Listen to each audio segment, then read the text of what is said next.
It's a beautiful Monday morning and welcome once again to another episode of the Ledipo Business Hour, Magnegosyo Tayo program of the Provincial Government of Albay. Of course, this is a project of the Ledipo office and I am your host for today, Ms. Janie Florence Estrada Ibaya, the Local Economic Development and Investment Promotion Officer of the Province of Albay. Siyempre po, ang Provincial Government of Albay ay pinamumunuan ngayon ng ating napakagandang acting Governor Baby Glenda Ong Bongao. And of course, tayo po ay sinusuportahan din ng Provincial Information Office through the leadership of Attorney Marilu Duga Castillo and her staff. So, isang magandang Monday morning po sa inyong lahat, sa mga negosyante po na nanonood at nag-aabang ng aming programa every week. Good morning po sa inyo and sana po medyo naka-recover na tayo doon sa nangyaring bagyo nitong nakaraan. Laban lang po tayo. Let's continue to work hard and alagaan po pa rin natin ang ating mga negosyo. Syempre ito ay ating source of income and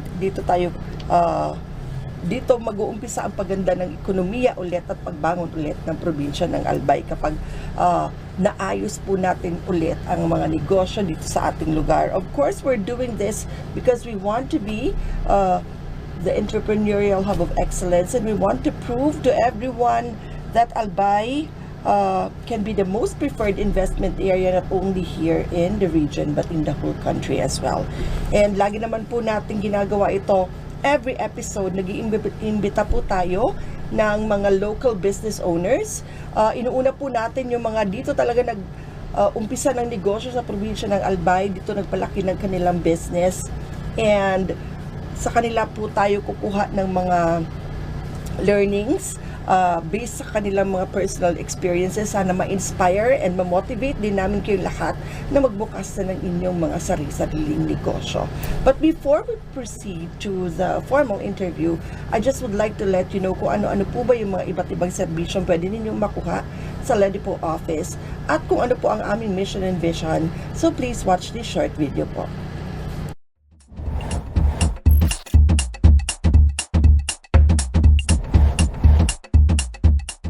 Mandates. The Local Economic Development and Investment Promotion Office is mandated to facilitate, prepare, coordinate, and execute local economic development and investment promotion policies, programs, projects, and activities in compliance with DALG Memo, Circular Number 2010-113. Vision. Ledipo Albay envisions to make the province of Albay the most preferred investment destination by providing a welcoming environment that provides ease in doing business, effective mechanisms, accurate and timely business information, and assistance to potential investors and partners. Mission. Ledipo Albay aims to foster the economic development and investment opportunities in the province of Albay through its various programs, projects, services, and activities. About the services. Local Economic Development and Investment Promotion is an office that is ready to assist potential investors and partners, private, individual or group, both foreign and local, and the general public, in terms of capacity building, advocacy promotion, marketing and product development assistance for the increased economic development and investment in the province of Albay.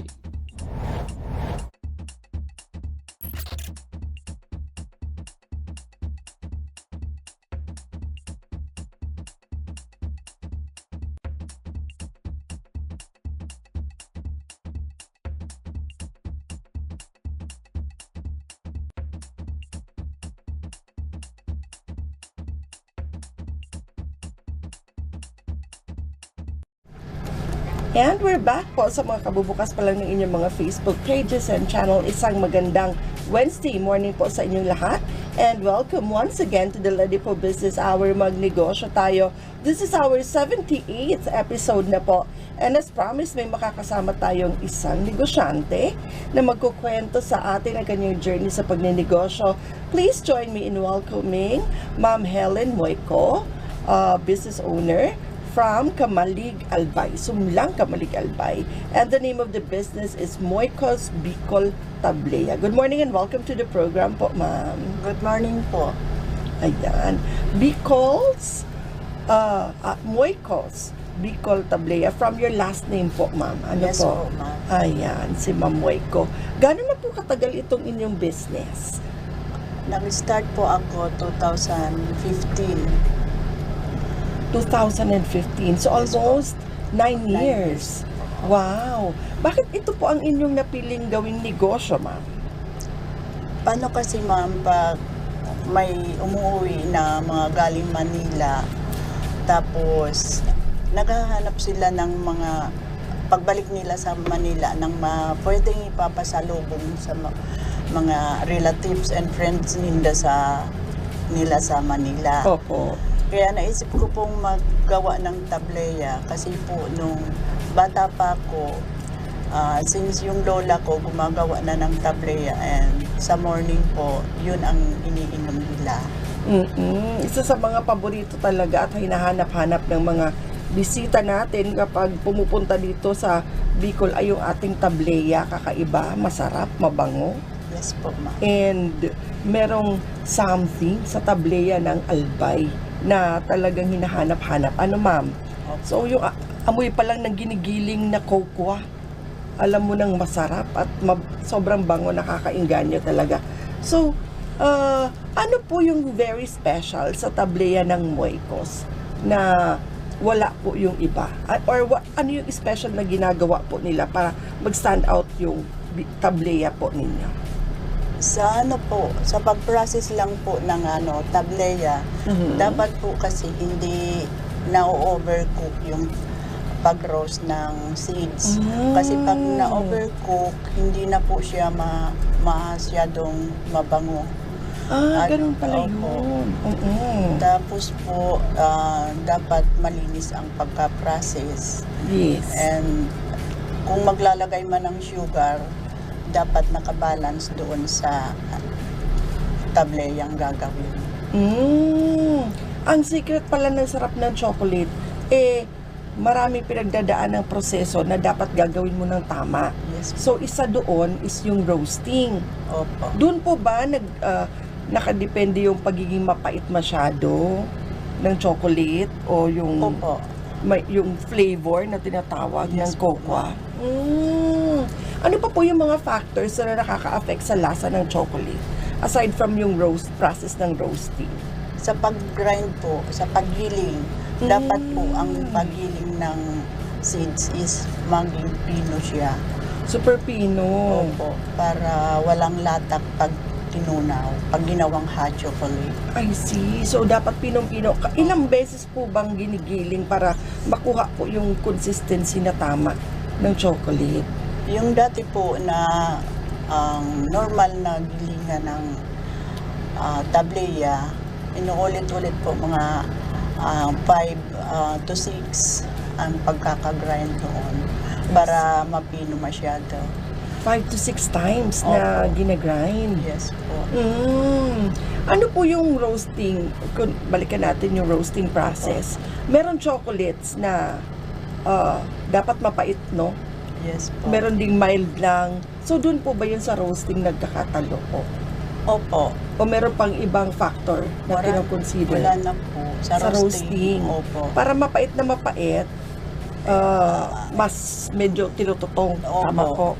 Konti pang kasi ang minimum ng 1 kilo is half an hour i-roast. Pero nasa medium fire lang po yun. Medium fire. Opo. Okay. Kwentuhan nyo nga po kami, ma'am, kasi isa ako sa mga mahilig sa tsokolate talaga.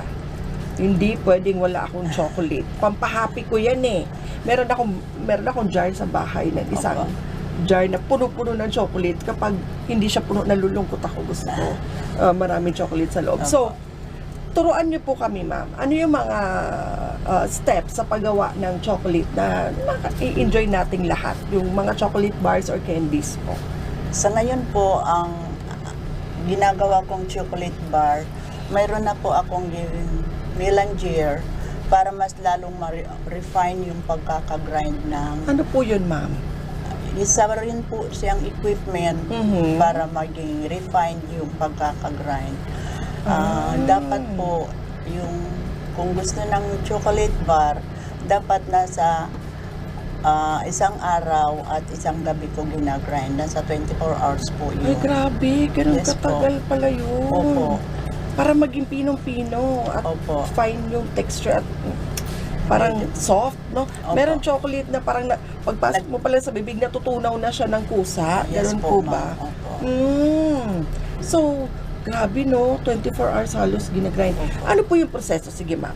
Kwentuhan niyo po ako. Kakao, di ba? Yes, Yung pinipitas pads. natin na kakao. Opo. And then, ang kinukuha lang naman doon yung buto. Yes po, ma'am. So, ano po yung proseso, ma'am? Pagkakuha ng buto. Pagkakuha ng buto, inaalis yung nilalatag yun sa dahon ng saging. Di ba kulay puti po Opo, yun? puti.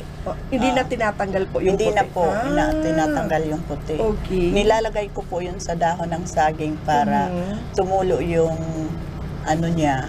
Yung juice, yung kulay Juice, puti. Kasi opo. yun yung kinakain ko yung sinisip-sip. Yes Yung po. kulay puti na yun. Tapos, Sarap yun. pag nilalagay ko sa net para tumulo yung sa baba. Tapos yun, piniferment ko ng mga 3 nights lang po. Finiferment po, ano yung nilalagay po dun sa coco? Anong tawag po dun sa buto? Wala pong nilalagay doon. Wala. Opo. So, ano po yung fermenting process na ginagawa? Yun po, 3 gabi ko lang po siyang piniferment. Tapos pag tuwing umaga, hinahalukay para hindi siya masyadong yung matuyo na talaga siya. Tapos pag tuyo na siya, wala nang lumalabas na Parang air dry lang po yun. Opo, air dry. Opo. Saka na sa binibilad sa araw. Ay, hindi agad siya binibilad. Hindi po. Parang tinatanggal yung puting nakakoat muna Yes doon for po. 3 days. Pag natanggal na siya, nag-drip na, saka mo ibibilad. Opo. I see. Okay. Yung pagbilad naman po, ma'am, ilang araw naman po ito inaabot? Kung talagang maganda ang sikat ng araw, mga 2 days, okay na po siya. Opo. Ngayon na sobrang init, 2 days bilad pala, Opo. okay na. Para maging na siya, tuyo ng masyado. Paano niyo po nalalaman na ready na siya, yung kakao, pag binibilad po? Anong chine-check po ninyo doon? Dry na talaga po. Super yung- dry na. Opo. And then, after po nun, ma'am, Pwede na siyang i-roast. ayun, ganun lang pala kadali, no? Opo.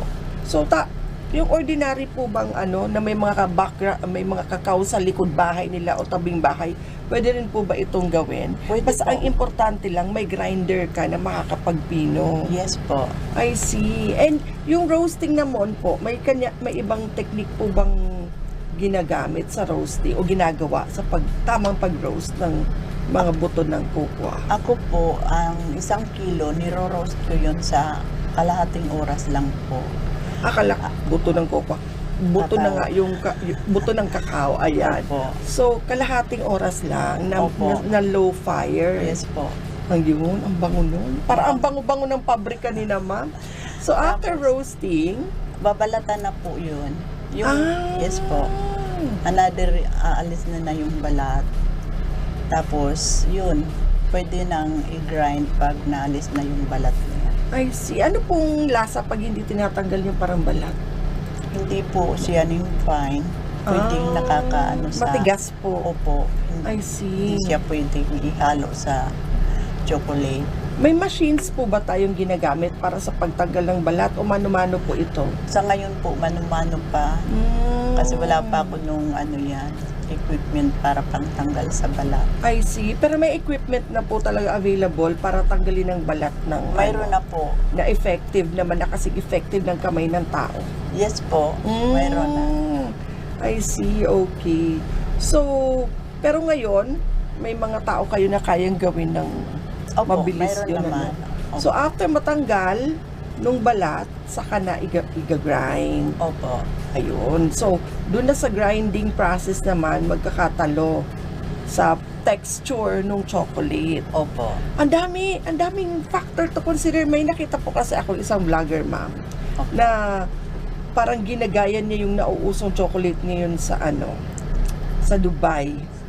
May kintab pa pala yan, ma'am, na may term siyang ginagamit, nakalimutan ko lang, yung kintab ng chocolate. May technique din pala dyan. Yung Yes po, ma'am. pagtunaw sa labi, yung texture. Ang dami pala. Ikaw, ma'am, paano mo to nagawa? Pinag-aralan niyo po ba ito? Nag-training kayo? Or Opo, nag-training din po ako kasi sa tulong po ng DTI, and actually po, member po ako ng isang microfinance na sa simbahan din, connected. Siya po ang nakatulong sa akin kung paano palaguin din ang negosyo. Opo. So, si DTI, syempre yan ang ating Opo. katuwang dito sa Yes Ledipo po. office. Nagpo-provide sila ng mga training sa ating mga negosyante, na kagaya ni ma'am. And sila po pala ang nakatulong sa inyo. Paano po sila nag-provide ng help sa business nyo? By training you? Training po. May mga training po sila sa handling ng kakao? Yes po. I see. Okay, yan. And also sa good manufacturing po. And yun, sa sa equipment. Opo. And si DOST po ba nagbibigay din ng mga free equipments? Mayroon din sila pero hindi pa po ako sa DOST kasi kailangan mag-set up. Pero Opo. alam ko kasi may mga requirements na kailangan i-comply. Yes. And may chine-check lang sila and nagbibigay din sila ng assistance na mga equipments or ganyan. Opo. If I'm not mistaken, si DOST. So, ikaw po pala ay nag-take advantage ka ng mga pa-training and seminars ni DTI. And nakikita po natin na ang ganda-ganda ng packaging ng inyong produkto. Ito po ba, itinulungan din kayo ng DTI sa Opo. pag-design ng package? Yes po. Ng packaging po?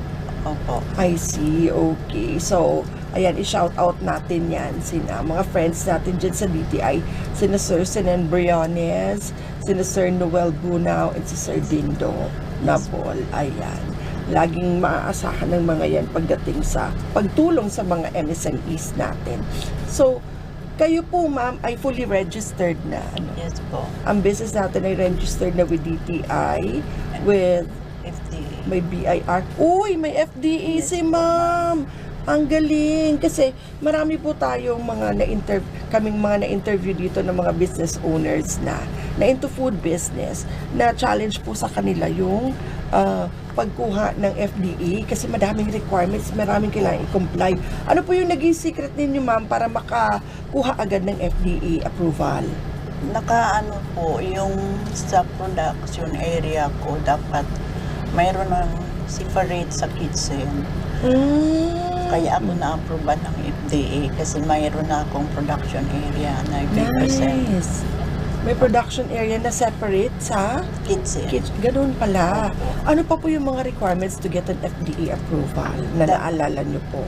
Dapat po ka ng good manufacturing para may certificate standards. ka na. Opo. Galing sa DTI. Ay, napakaganda. So, kapag bumili kayo ng chocolates ni ma'am, you can be assured na sila ay sumusunod sa mga standards ng FDA. So, number 1 na siguro dun, ma'am, no? Dapat malinis ang ating production area. Yes. And then, laging nasa-sanitize. Opo. And then, yung mga tao din na kumikilos, may protection. Tama po ba? Opo. Ano usually po yung mga ginagamit na protection to make sure na malinis po ang gawa natin, ma'am? May face mask po and hairnet. Hairnet. Ay, number 1 yun. Nakaka-turn off. Pag kain mo masarap, may buhok. Naku po, Diyos ko. So, may hairnet. Yes And then, po. ano pa po, ma'am? May gloves po. May gloves. Opo. Important. And may apron din po. Apron. Ayun. So, cleanliness ang number 1 sa food business. So, kasi na ma'am, congratulations, meron silang FDA. Ano nga yung FDA? Food Diba? Oh, alam nila. Ayan. So, dati, BFAD. Ngayon, Opo. FDA na. Tama. Ayun. So, important. Isa yun sa parang pag ikaw ay food business owner, tapos nilagyan mo ng FDA approved. O, parang nakaka-boost yon ng business. Kasi alam nila malinis, maayos, quality yung inyong produkto. May nakita kong sample na dala si ma'am. Asa na ba yun? So, may mga sample si ma'am na at pinost na natin sa screens kanina. O yan, Moicos Bicol Tablea. Sa ngayon po ma'am, saan na to naka-put on display? Sa store ko po, mayroon din sa market ng Kamalig. Market ng Kamalig. Ayan, Opo. ito. Moicos Bicol Tablea. Ayan. So, saan po kayo located sa Kamalig, ma'am? Sa public market po. Sa loob mismo ng public market. Opo. And then, nagdi-display na rin po ba kayo sa mga malls ngayon? Sa malls po, ngayon wala pa akong display. Sa Pasalubong Center po, sa Kagsawa mayroon. I see. Pasalubong center ng Kagsawa, hanapin nyo yung Moicos Bicol Tablea. And then, dyan sa loob daw ng public market ng Kamalig. So, yung mga naghahanap ng authentic na mga Bicol or Albay made chocolates, ayan po, mahanap nyo si ma'am sa Kagsawa Pasalubong Center. So, andun lang siya. And then, sa loob ng Kamalig Market. Ayun. Sa ano po, sa Let's Pinangat. Opo. Along the road. Yes So, po. hindi na siya mahirap hanapin. So, sa loob ng Let's Pinangat, meron ding Moicos Bicol Tablea na nakadisplay. So, pwede po kayo bumili. Along the road lang po yan dyan sa Kamalig. So, ito talaga, isa to sa mga Yes. favorite ko na combination, ang Chocomint.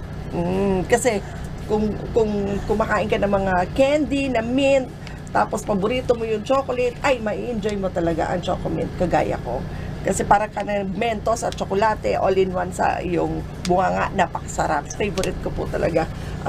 Ano ba yung brand na gustong-gusto ko na chocolate na apple? Kalimutan ko na ang Aldes ba yun? Basta parang ganun. Gusto ko yung pagka-chocomint nun. And then, sa local brand naman, yung Goya na chocomint. Nako, bentang-benta sa akin yun. So, try natin itong chocomint ni ma'am kung okay din siya. Kasi di pa ako nakapag-try ng products ni ma'am. Pero for sure, sabi nga ni ma'am, may FDA siya. So, sigurado tayo sa quality at lasa. Di ba, ma'am? Opo. So, 9 years in the business ng chocolates. And alam ko po, dyan bakit po sa Kamalig medyo marami pong chocolate businesses na nag-open sa Kamalig? Ang lupa po ba dyan sa Kamalig magandang pagpatubuan ng cocoa o marami pong producers ng cocoa dyan sa inyo? Maganda po ang quality ng mga kakao sa Kamalig kasi naano kang volcanic soil. Opo. Volcanic soil. Kaya, maganda ang tubo ng mga cocoa Opo. sa Kamalig. Yung pala yun. Kasi meron kaming na-invite na rin dati, like Morava. Yes. Di ba sa Kamalig din po yun? Opo. Yung Mayon Gold na na-invite po namin sa mga trade fairs namin. Pero sana mabigyan na rin nila tayo ng time na makapunta na rin sila dito sa studio para kwentuhan na rin nila tayo. So, yung palang secret, maganda magpatubo ng kakao sa Kamalig because volcanic soil. Yes. Dati nga, parang ang Kamalig, sikat na sikat yan, bilihan ng bulaklak dati, no, ma'am? Opo. Yung, maganda pala kasi ang lupa dyan sa Kamalig. Pero ang challenge din, pag nag-alburuto din si Mayon. Ano, ma'am? Yes po, ma'am. So, paano nyo po yun na overcome yung challenge na yun na pag nagagiti-giti si Mayon, affected din itong mga taga-Kamalig? May technique na po ba kayo o Parang na po, ma'am, nasanay ng mga taga-Kamalig. Pag nag-alburuto si Mayon, sabi nga nung isang medyo malapit-lapit sa Mayon, pag nag-alburuto na, edi tumakbo ka na. pag nag-alburuto na, dulag na? Oo. Ayan, takbo na. Pero yung mga trees naman po ng kakao, ano sila? Hindi naman sensitive Opo. Parang kahit nag-ashfall or ganon, surviving naman po ang mga cacao trees natin. Opo. Okay naman siya. Yun naman pala yun. Kaya, ano po yung pwede ninyo sabihin sa mga ibang tao dyan na malapit din sa area ng Kamalig o sa mga nanonood po sa atin para ma-inspire din po sila na magnegosyo din ng chocolates. So, ang cacao tree po, gaano katagal patubuin? Madali lang po. Ngayon may mga variety ng mga 3 years simula ng magbunga. Opo. 3 years lang pala ang cacao. Mayroon na silang bunga. So, kung may bakanting lupa ka naman and wala ka namang ginagawa pa doon sa lupa, in 3 years time, lagyan mo lang ng cacao and then, ano po ba ang pagtanim niya? Buto? Buto po. Buto? So, Opo. magsabog ka lang ng buto, magtanim ka. Pwede. In 3 years, pwede na. Opo. Ano pa, marami pong pwedeng, gawing business sa cacao. Yan lang O po. chocolate lang talaga. I po, see. Okay. So, 3 years. Sa isang puno, mga ilang kilo ng seeds po ang kayang makuha kapag peak season? Depende lang kasi po, ma'am, sa sanga. And kung pigpo-proning kasi, medyo madami ang bunga. Pero pag hindi mo na proning yung cacao, konti yung bunga. Ano yung pruning? Yung inaalis po yung ibang sanga. Parang kinakapon? Parang gano'n? Pruning ba yun? Yung parang inaalis yung sanga para hindi masyadong lumago yung sanga. Maging magbulaklak siya at maging bunga na. Imbis isa nga, maging bunga na. Opo. Ayun. So, ewan ko yung mga term na sinasabi ko. Basta parang, hindi mo papabueluhin yung tubo ng mga branches para imbis na mag-branch out, maging bunga na agad. May ganun din palang technique sa cocoa farming. Yes po. I see. Kayo po ba ay nagpapatubo ng mga trees o kayo ay nag-aangkat lang ng mga cocoa pods na? Mayroon din po kami sa Barangay Sulong, pero konti pa lang po yung natanim namin doon, kaya hindi suportado ang paggawa ko. Sa ngayon po, bumibili ako ng mga cacao I see. sa mga local na parang. Very good. Opo. Local producers din naman ang source ng cacao ninyo. Ay, very good. So, sabi nga, magtulong-tulong tayo dito sa Albay. Support local, support one another para sabay-sabay mag-grow ang ating mga businesses. So, meron kayong mga cacao trees and then meron kayong pinagkukuhanan ng source ng cacao. So, Yes. that's good. And kumusta naman po ang supply ng cacao dito sa atin sa ngayon? Sa ngayon po, medyo konti ang supply kasi yung dapat na-harvest ngayong month ng October, nasira po yun. May ang tawag daw na peste doon, yung natututong yung bunga, umiitim siya. May ganun din na mga challenges sa mga cacao farmers. Habang nasa puno pa, natututong na. Ganyan. Yes po. Nasisira na yung buto. Okay. So, yun. Isa sa mga challenges, no? Pero, for sure, ikaw, ma'am, ano na po yung solution nyo sa ganun para hindi dumami yung ganung pests? Sa ngayon po, wala man na pa kasi Wala dapat, mang insecticide, ganyan. So, kaya galing yung mga ganun, Tsaka paano kaya maiiwasan yun? So, yung mga may alam na technique dyan, pwede po kayo mag-comment dyan para matulungan natin yung mga cocoa farmers natin kung paano maiwasan ang mga pests sa cocoa. May ganun din pala, So, ikaw, ma'am, in your 9 years of running the business, ano-ano po yung mga naging challenges po sa inyo? Ang naging challenges po yung mag-short ang supply ng cacao seeds. Shortage. Opo. Usually, bagyo. Opo. Pag bumagyo, nalaglag yung mga na hindi pa sa oras, o mga ganyan. And then, ano pa po, ma'am? Yun nga, pag yung mga cacao na dapuan ng mga peste, hindi natutuloy yung bunga. Bulaklak pa lang, naglalaglaga na yun paminsan. Hindi na nabubuo na Opo, malaking pads. pads. I see. So, grabe din pala. May mga challenges din. So, sources. Yung source ng kakao, ma'am, na-solve mo na po ba yon? May mga nakausap na po ba kayong mas marami pang producers para hindi kayo mag-short? Mayroon din po yung, actually, ang nagde-deliver sa akin is mga dyan sa Barangay Mina ng Kamalig. Kamalig din. Opo. Tapos, mayroon din sa Barrio and Baligang. And sa Sulong, mayroon din. Yung mga backyard lang po. Backyard lang, pero Opo. nakakapag-produce na sila. Opo. Ay, magaling. Okay. So, ano pa ma'am? Wala namang iba. Basta may supply ng kakao, wala namang masyadong problema ang ganitong business. Opo. Or, paano nyo po, kunyari, yung sa production na, ano yung mga nangyayari pag sinasabi, ay reject yan, hindi pwedeng ilabas? Ay pag ano kasi, yung seeds na binibili ko, pinag-ano na sa quality. Para pag nag-production ka is maganda ang kalalabasan. Bago ng pa seeds. dumating yung seed sa production, Opo. na-check na talaga yung Yes quality. So, once nag-start na yung seeds ng production, wala nang tapon yun, tuloy-tuloy Wala. na. Opo. But is there such thing as over-roasted cacao, cacao seeds, or minsan, may ganun po bang problema o wala naman po?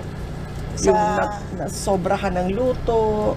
Sa akin po, hindi naman nasusobrahan kasi kailangang may oras po sa pagluto. I see, may parang timer din Opo. sila. Ang galing naman.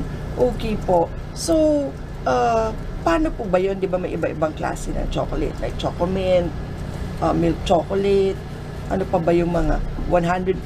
Ngayon, gano'n na po, di ba ma'am? 100%, 90%, 70, 60. Ang adjustment po nun nasa sugar level. Yes po, sa sugar po. Mhm. Ang pinapalabas ko po na mga pure, wala yung ka-sugar-sugar. Talagang kakao lang. I see.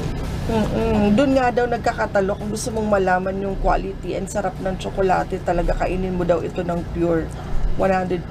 Ako talaga gusto ko, pero parang ang kaya ko is yung mga 70%.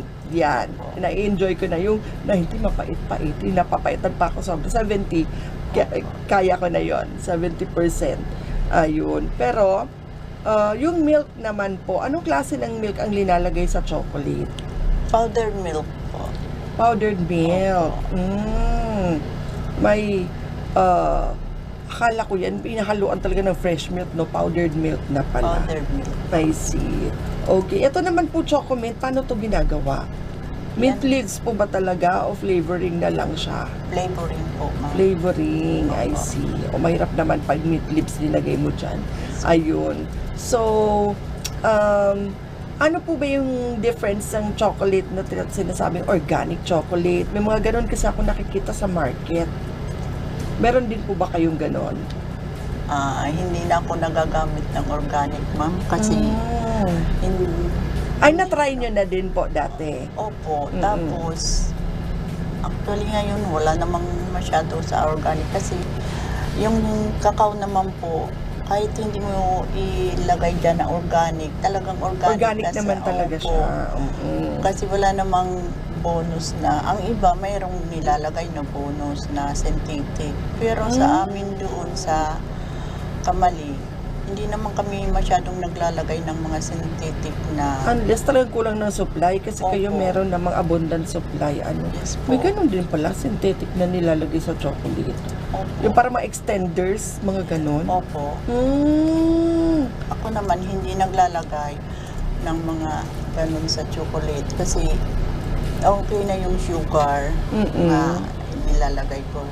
Sugar lang okay na. Opo. Hello, Ma'am Christine Misolas Diaz. Thank you for watching. Ayan, nanonood siya ngayon. Ayan. So, ano po ba yung flavors ng chocolates na available na dito sa Moicos Bicol Tablea? Yan po na mint flavor. Yan po ang pinaka-bestseller ko. And yung 70% cacao and 30% lang ang sugar. Yun, sabi ko na, Opo. yun ang masarap, 70%. And then, And then yung sweetened tableya, yung pang champurado and hot chocolate po. Yung parang instant na. Instant ng kakainin. Kakainin. Yung dating original. Chocolemon? Opo, may chocolemon pero nga na ngayon walang available na lemon. Di pa ako nakatry ng chocolemon. Walang available na lemon. Siguro parang Chokis. Masarap din. Naalala niyo yung Chokis sa biscuit? Yung choco orange. Opo, yun. Masarap din yun, di ba? So parang ganun siguro. Masarap na combination yun eh. Chocolemon. Sige ma'am. Papuntay ko yung staff ko sa inyo na taga-Kamalig. Kapag meron kayong chocolemon, i-try natin yan. And then, ano pa po ito? Ano Yan, ito ma'am? Pure. Pure. Opo. 100%. Ano po yung ano ninyo? Yung parang bilog-bilog or Opo, pigamolder ko po minomold? para yung isang bilog is isang templada na po yan. Hindi ka na Walang magtatansya. Sakto Opo, na. Isang sakto. bilog, isang cup. Yes Parang po. ganon. Oo, kasi sa bahay, ma'am, pag may mga tableya, mga tsokolate, tansyahan ng tubig, ganon. Sa inyo pala, 1 bilog na ganon na chocolate, 1 cup. Yes, Ayun. Hindi naman pinapahirapan tayo. Alam na natin. May peanuts din po si ma'am. Mayroon po. Oo. And ano pa po yung mga products natin, ma'am? Nagagawa din ako ng Ano po yung choco nibs? spray. Yung nibs, yun po yung Parang kakao na kakao crack siya. lang siya po. Crack na po yung kakao. Hindi na siya yung seeds talaga. Opo. At paano po gamitin yung nibs? Ang iba po, nilalagay nilang pang toppings. Yes po. Mapait. Pero masarap siya pang toppings. Masarap nga po. Pati yung nag-try na ako ice cream na May nibs. may nibs. Talaga. Ang sarap, ma'am. Nagka-crunchy siya.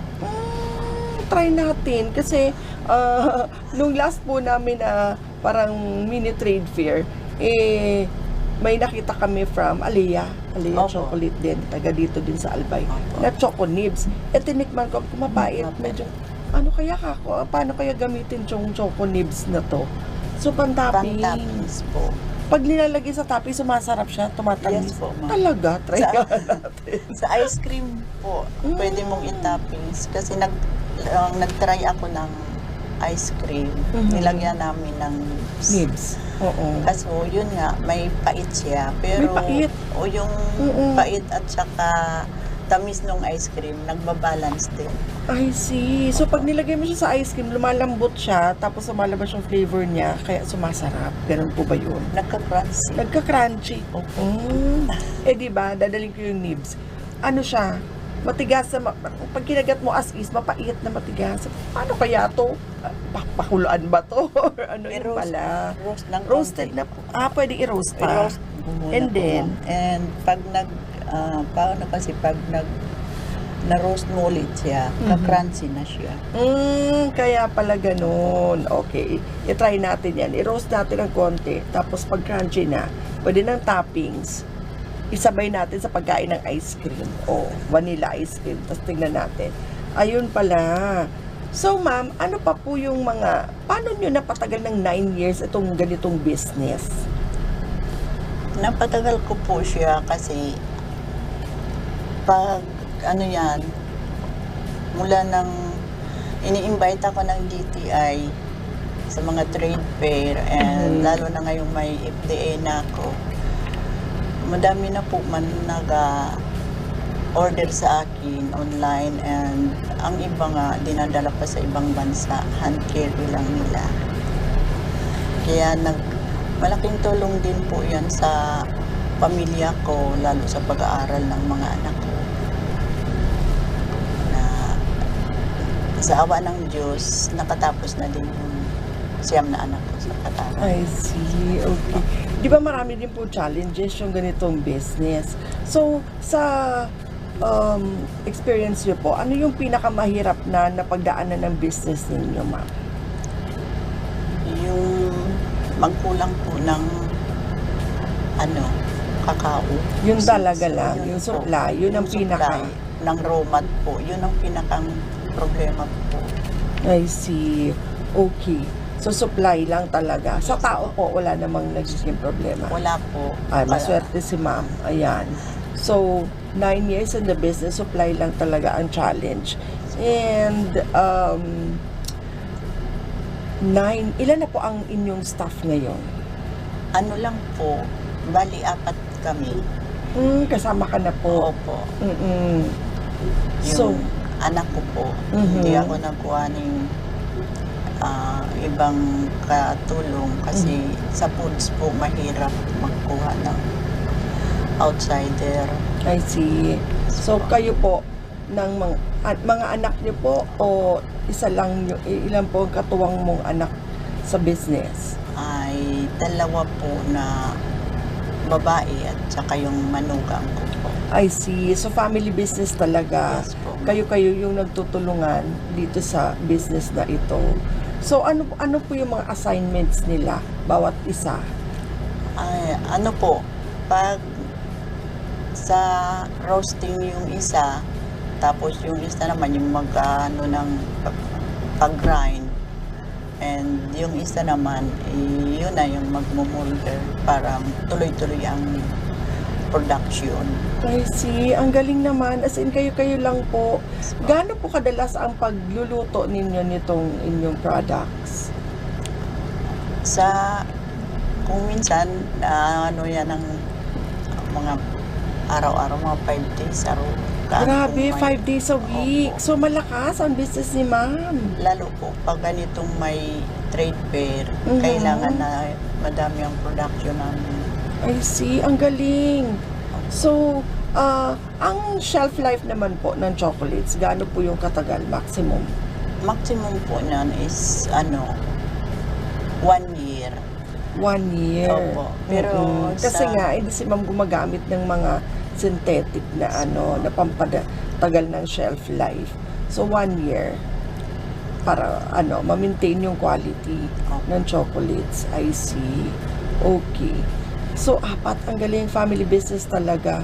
So, yung iba naman kasi, ma'am, sinasabi nila, parang ayaw nila ng family members. Sa inyo pala, nagwo-work yon na family kayo at kayo yung nasa business. Yes po, ma'am. I see. Paano po naiiwasan yung mga conflict kapag ganito pamilya? Kasi minsan sabi nila, ang hirap, di pwedeng mapagalitan or pag kapamilya yung katrabaho. Sa inyo po, okay naman ang inyong working relationship. Opo. I see. Mga masunurin siguro talaga ito sa mga anak ni ma'am. Ang galing naman. So, sige po ma'am. Sino yung mga nakatulong sa inyo para mapalago itong business? Sige, bigyan ko po kayo ng chance na banggitin sila dito sa program. Unang-una po yung SEDP sa pamumuno po ni Father Jubic Lobrigo. Ito yung inyong group. Yes po. Church group po ito? Opo. Oo. Ano po yung naitulong nila sa inyo, ma'am? Microfinance po siya. Microfinance. Yes I po, see. Parang po bibigay po ng puhunan, ganoon po ba? Yes po. I see. Okay. And speaking of, magkano po ang inyong naging puhunan nung binuksan ninyo itong negosyo? Actually po, nag-umpisa po kasi ako is dati na po may grinding ako kasi matagal na akong member sa SEDP, mga 30 years na. Wow. Since nag-start ako ng business sa Kamali, naging member na ako sa SEDP. Ano po yung SEDP? Simbag sa Pag-asenso. Oh! Yes po. Simbag sa Pag-asenso. Very good. Opo. So, 30 years. Ano po yung inumpisahan yung negosyo nung mga una? Nung una po, ang isang kong negosyo is sari-sari store. And then, paano po kayo napunta dito sa chocolate manufacturing? Napunta po ako dito sa chocolate manufacturing nung nag-attend po ako ng seminar sa DTI. Kasi ini-invite ako ng SEDP. Ako ang pinapadala nila para mag-attend ng mga training sa DTI. Doon ko na mapasok ako ng chocolate kasi nag-ano po ng regrouping sa DTI. Tapos wala naman po doon mga nag-attend na may grocery in sari-sari store. Kaya yun po, naisip ko po yung tableya. Sabi ko, nasa foods na po ako. Kaya sabi nila, sa foods na lang ako. Kasi hindi naman ako pwede sa wearables. Kaya yung parang group ang nag-assign sa inyo na Opo. mag-produce ng food. Opo. Kaya naka-start na ako maggawa ng tableya. Tinuloy-tuloy ko na po. Ayan. So, sabi nga nila, para umasenso ka sa buhay, stop being a consumer. Start being a producer. Ayan. Yung mga talagang umaangat sa buhay at yung mga negosyante na umaasenso talaga, sila ay nag-isip ng mga business na magpo-produce na ma-consume ng mga tao. So si ma'am ang napili niya chocolate. Sabi nga ni ma'am, dahil naghahanap ng mga pasalubong ang mga tao, and yun yung need na bibigay naman ng business ni ma'am, yung need for pasalubong and chocolates. So si ma'am nagpo-produce, isa na siyang cacao and chocolate producer. Ayan po. So, napakagaling naman ni ma'am. Ikaw po ba ay chocolate lover talaga? Yes po, ma'am. Since nung bata pa ako, kasi yung lola ko nga, sa umaga, mayroon sila sa mesa na hot chocolate para sa almusal. So, hot chocolate ang kinalakihan ninyo, kaya yun na rin ang ano. Pero hindi naman po kayo napilitan kasi inassign lang kayo into food business Hindi naman ng po. group. Hindi naman po. So, mahilig din pala talaga si ma'am sa chocolates. At yun din ang naisip niyang gawin. Ayan. So, ang galing naman po ng group na yan ninyo sa church, no? Ano yun ulit, ma'am? SEDP. Ano nga po ulit yung meaning? Nakalimutan ko agad.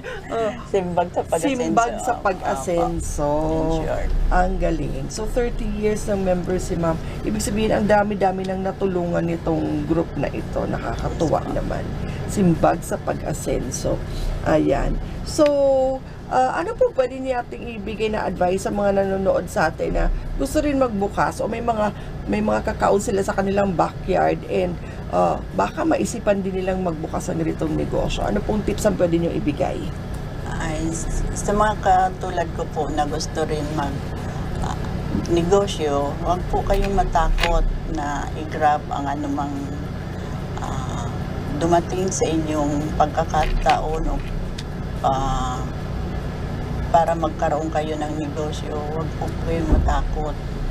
Sabi kasi ng iba, natatakot sila sumugal. Hindi sugal ang negosyo. Ang negosyo is panghabang buhay na tulong sa mga nanay na gusto makatulong sa mga anak nila at sa pamilya para lumago ang ang buhay. Kailangan din nilang tumulong sa asawa para ma-sustain yung mga pangangailangan ng kanilang pamilya. Lalo na sa may mga backyard na mga kakao, kailangan po alagaan nyo kasi may pera po sa kakao. Ayun, may pera sa kakao.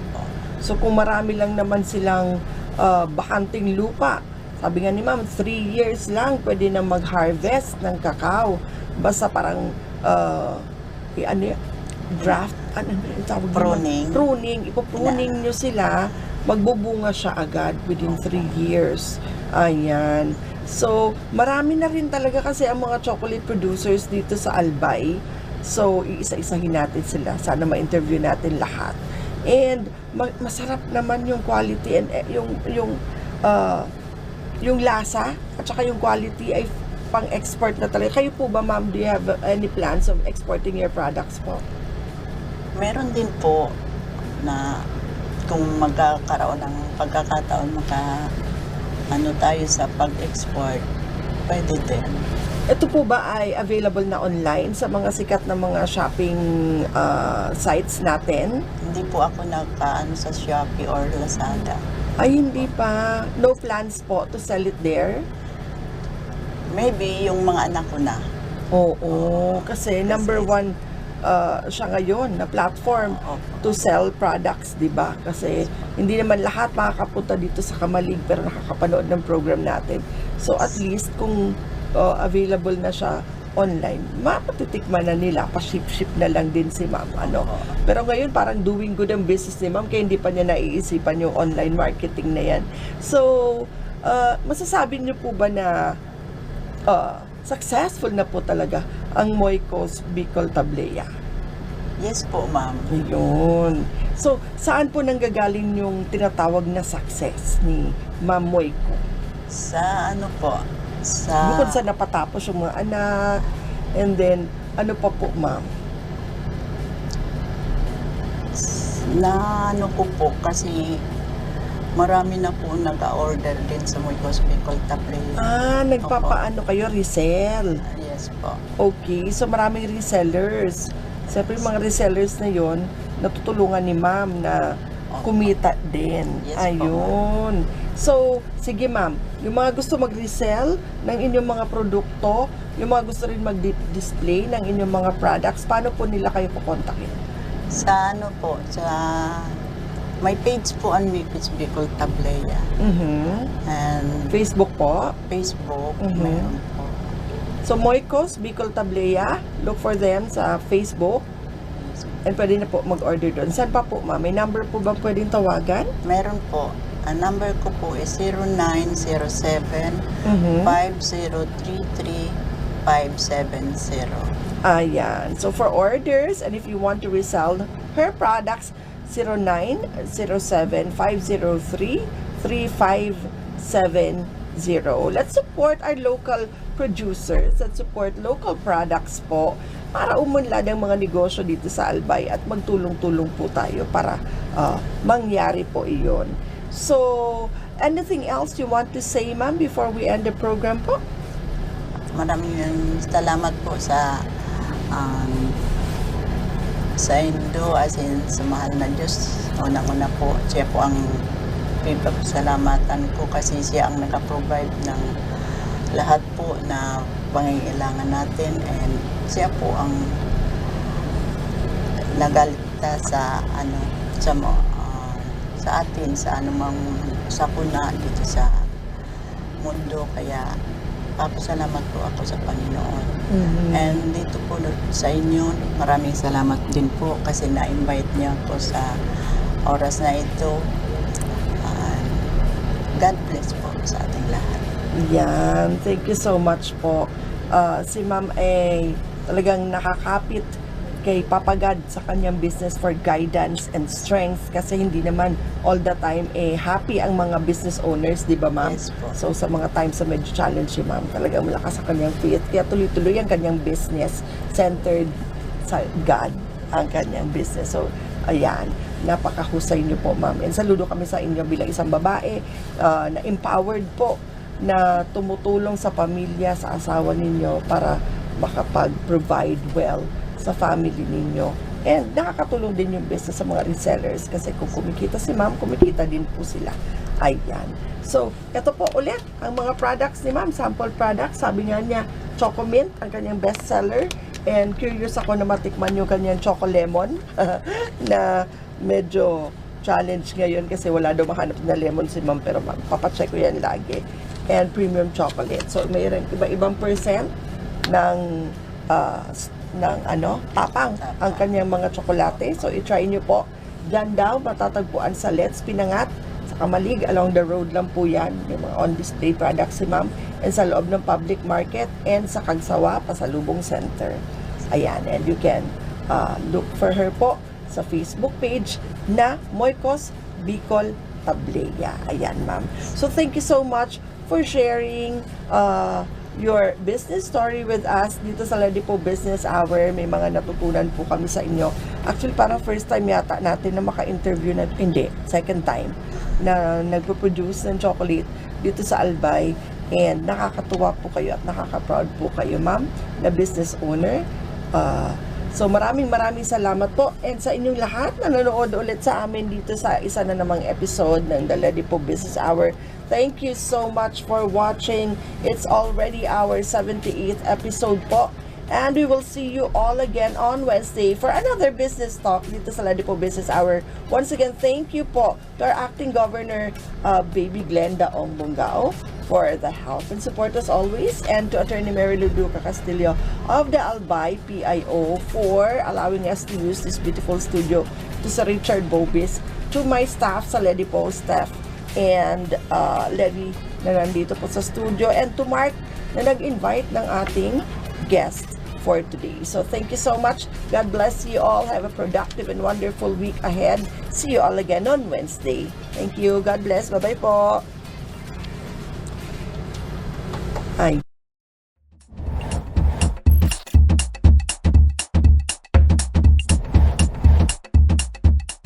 Mandates.